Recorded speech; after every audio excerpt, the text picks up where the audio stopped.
भारत में हाल के वर्षों में एक्सचेंज ट्रेडेड फंड काफी लोकप्रिय हुए हैं।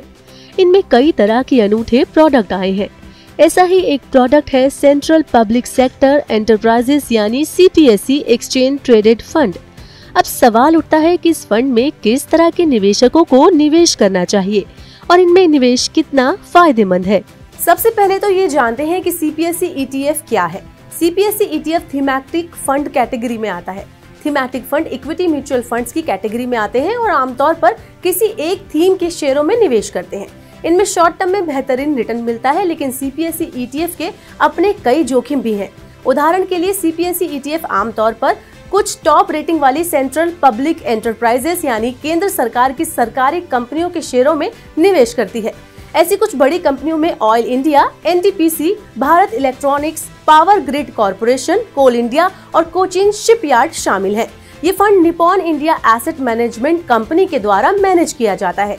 निवेशकों को नए यूनिट जारी करने और सब्सक्रिप्शन देने की जिम्मेदारी इसी कंपनी की होती है। ETF अपने प्रदर्शन की तुलना किसी निश्चित बेंचमार्क से करते हैं।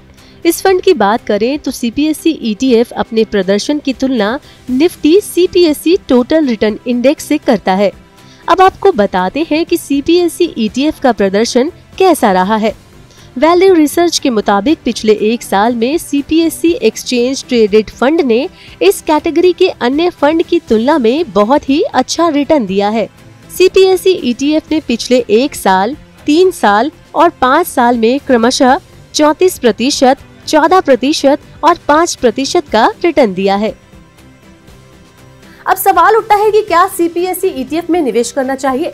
वैसे तो थीमैटिक फंड किसी सेक्टोरल फंड के मुकाबले ज्यादा व्यापक होते हैं, क्योंकि ये किसी आइडिया के आधार पर कंपनियों और सेक्टर्स का चुनाव करते हैं।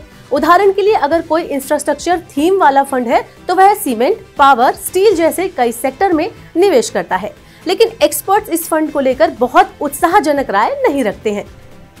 इन्वेस्टोग्राफी की फाउंडर श्वेता जैन कहती हैं कि आमतौर पर मैं नए निवेशकों को ऐसे किसी थीमैटिक फंड में निवेश करने का सुझाव नहीं देती, लेकिन अगर कोई इसके जोखिम को समझता है तो वह निवेश कर सकता है।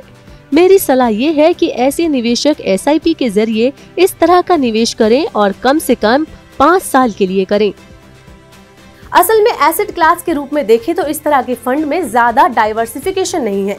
लॉन्ग टर्म में ऐसे फंड का रिटर्न भी अच्छा नहीं दिख रहा, इसलिए ऐसे निवेशकों के लिए ही इन फंड में निवेश करना सही है जो कि शॉर्ट टर्म के लिए SIP के जरिए निवेश करना चाहते हैं।